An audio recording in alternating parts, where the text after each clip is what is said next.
Fala aí, galera, tudo tranquilo?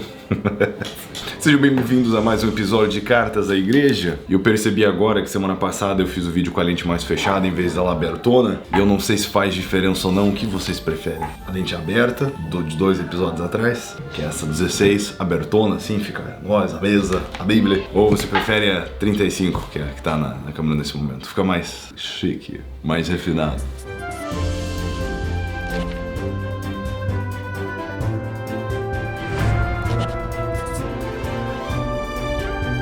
1 Timóteo, capítulo 5. No episódio da semana passada eu tava meio cansado, porque eu não tenho dormido muito bem, são muitas crianças pra cuidar. E eu confundi 1 Timóteo 5 com 2 Timóteo 4, quando eu estava falando de uma das minhas passagens favoritas. Não que essa não seja boa, mas se o meu entusiasmo a respeito dessa passagem pareceu fora do comum, é porque ele foi um engano. Não seja duro na repreensão ao idoso, mas exorta-o como a um pai. Aos jovens como a irmãos, às mulheres idosas como a mães, às jovens como a irmãs, com toda a pureza. Isso é uma orientação que faz muito sentido para jovens no ministério. Na verdade, toda essa epístola fala muito com os jovens do ministério. Quando eu digo isso, não é simplesmente uma posição reconhecida, mas aqueles que desejam aderir, valor, servir à igreja. Em vários momentos você se encontra lidando com pessoas que são mais velhas do que você, quando você é jovem. E Paulo está dizendo para Timóteo que tem um código de conduta, tem uma maneira para fazer isso quando nós lidamos com pessoas mais velhas. É para não ser duro na repreensão. Estamos falando com alguém como falamos com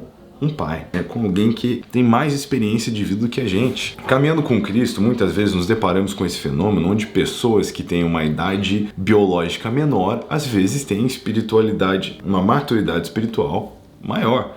Às vezes você tem gente com mais idade, mas na vida menos idade na fé. E nesses momentos a repreensão de alguém mais novo, embora mais velho na fé, vai ser aceitável, vai ser interessante para aquele que deseja crescer. Agora, deve ser feito do jeito correto.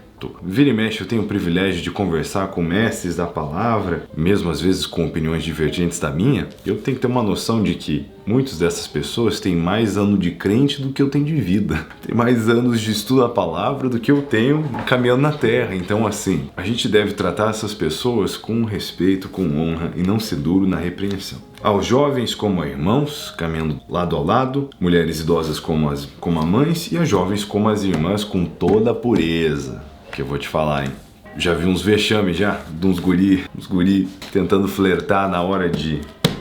Enfim, você já entendeu a ideia. Com toda a pureza. Cuida das viúvas de fato necessitadas, mas se alguma viúva tiver filhos ou netos, eles devem aprender primeiro a praticar a piedade para com a própria família e a retribuir os seus progenitores, pois isso é que agrada a Deus. Tem um princípio de honrar aos pais que é importantíssimo. Ele está dizendo, ó, o pessoal tá aí que pode cuidar da família, deixa a família cuidar da própria família, deixa a igreja cuidar de quem não tem família primeiro. O povo quer ser generoso, que seja generoso primeiro para com sua própria família. E isso é algo que agrada a Deus. Tem muita gente pensando como vai ser generoso para fora, mas não pensa em como ser generoso com a sua própria família, em como honrar os seus progenitores. Uma das coisas mais satisfatórias para mim quando eu tô vendo Reels do Insta, ou uns vídeos no YouTube, é me deparar com um vídeo do comprei alguma coisa pro meu pai ou pra minha mãe. Nossa, esses vídeos eu acho muito massa, tipo assim, filhos comprando carros ou casas ou dando uma viagem pros seus pais. Às vezes eu vi um gurizinho, um jovenzinho asiático, devia ter, sei lá, uns 20 anos, e ele fez um negócio online que deu tão certo que mandou o pai e a mãe numa viagem, tudo pago assim.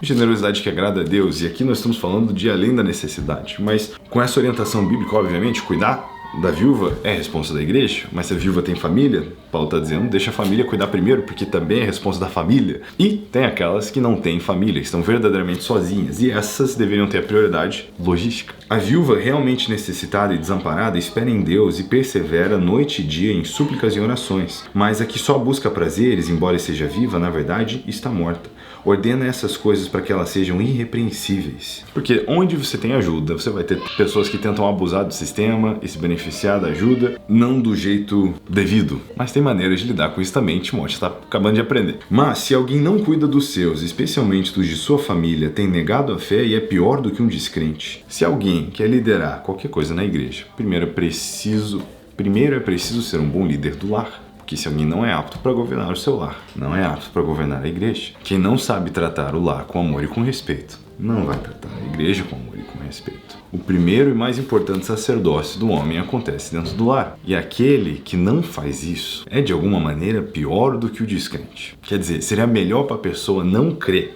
do que o cenário onde ela crê e não cuida bem da sua família. Os desdobramentos são assustadores, mas revelam a importância que o Senhor dá para um lar bem cuidado, bem amado, bem servido e bem governado. Deve ser inscrita na relação das viúvas somente aquela que contar com mais de 60 anos, que tenha sido mulher de um só marido, cujas boas obras possam lhe servir de bom testemunho, tais como se criou filhos, se exerceu a hospitalidade, se lavou humildemente os pés dos santos, se socorreu os atribulados e se praticou todo tipo de boa obra.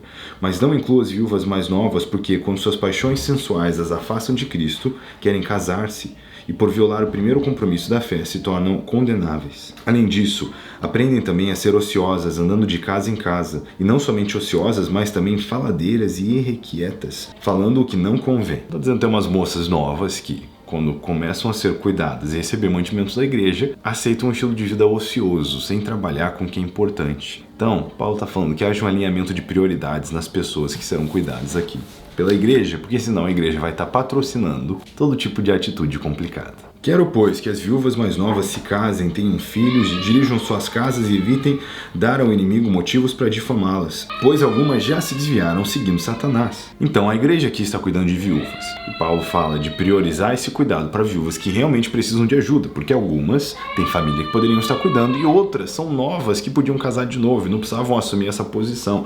Que a viúva que Paulo está falando é praticamente uma guerreira de oração. Não é para a pessoa ter um estilo de vida ocioso, onde não faz nada, uma entre aspas, aposentadoria simplesmente bancada pela igreja, especialmente quando isso contribui para o comportamento que é negativo. Então essa é a distinção prática que Paulo está fazendo aqui, o que diz respeito de logística, o que, inclusive, é algo necessário na igreja uma vez que ela começa a crescer. E a grande comissão obedecida vai causar o crescimento da igreja. Hoje em dia, às vezes, eu sinto que tem um ódio nessa geração para com igreja grande. E embora muito disso se origine de um lugar correto, de ver abusos e coisas feias que grandes igrejas fizeram, parece que se generaliza a coisa de tal modo que se a igreja é grande, está errado. A igreja não devia ser grande. Só que aí, quando a igreja pequena está cuidando das pessoas que ali estão e essas propagam o evangelho e acabam trazendo mais pessoas para cá, essa igreja cresce.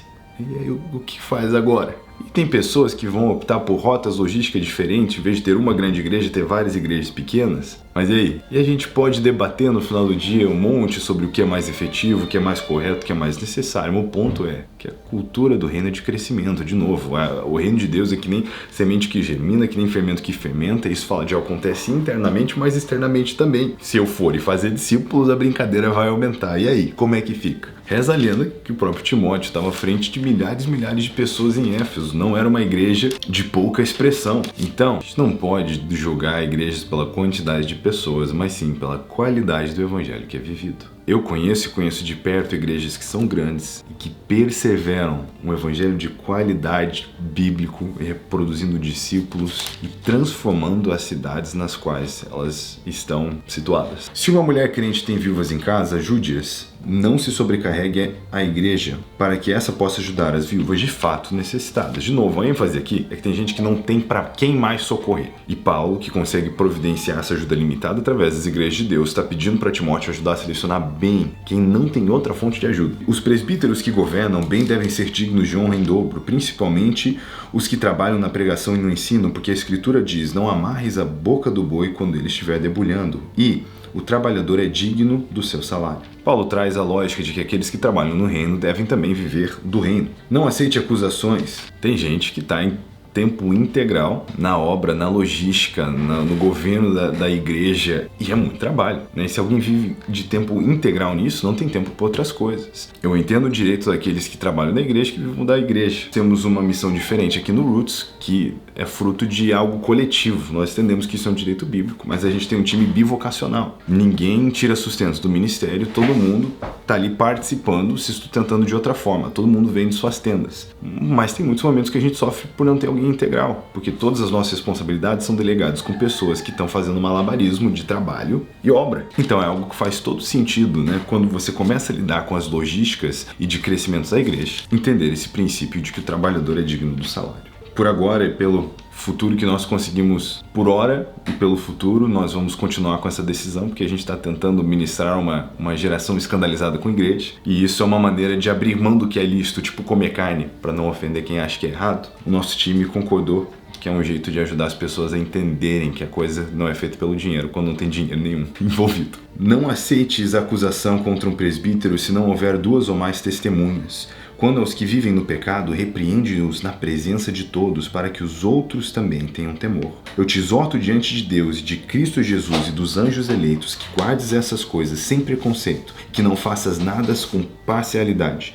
Não impõe as mãos precipitadamente sobre alguém, nem participe dos pecados dos outros. Conserva-te puro. Por causa do teu estômago e das tuas doenças frequentes, não beba apenas água, mas também um pouco de vinho. Os pecados de alguns homens apareçam antes mesmo de serem julgados. O de outros são descobertos depois. Da mesma forma, as boas obras aparecem com antecedência, e as obras más não podem permanecer ocultas. Paulo aqui dá uma orientação muito importante. Não acredite em qualquer acusação que não tenha 2 ou 3 testemunhas, porque as pessoas levantam acusações falsas o tempo inteiro. Mas com as testemunhas, então você vai ter que lidar agora publicamente com, o que essa pessoa da igreja fez de errado. Ele diz, repreende-os na presença de todo. Eu acredito, e a gente tem um princípio bíblico para isso, na soma do conselho bíblico, de que as pessoas devem ser repreendidas na mesma escala de influências que elas são confiadas. E ele fala ultimamente que alguns pecados aparecem antes das pessoas serem julgadas. E eu acho que a inferência aqui é ser julgada por Deus ultimamente. Nem tudo vem à tona nessa era. Algumas coisas, algumas sujeiras é Deus que vai desenterrar. Mas algumas ele já desenterra no dia de hoje. E é aí que Paulo diz que as obras más não podem permanecer ocultas. Igreja não pode passar pano para quando o líder ou o pastor fez algo errado. Tem que ser a primeira a comunicar, tem que ser a primeira a lidar com isso e a primeira a tomar responsabilidade. E com isso, Paulo conclui que quem decide desobedecer a instrução bíblica vai ter que responder diante do próprio Senhor. Aqui, Paulo termina as instruções a Timóteo a respeito, não só dos idosos, das viúvas, mas também dos presbíteros, e vai entrar no deveres dos servos, o que nós vamos discutir na próxima semana. Até então, Deus te abençoe, tenha uma ótima semana e até a última carta.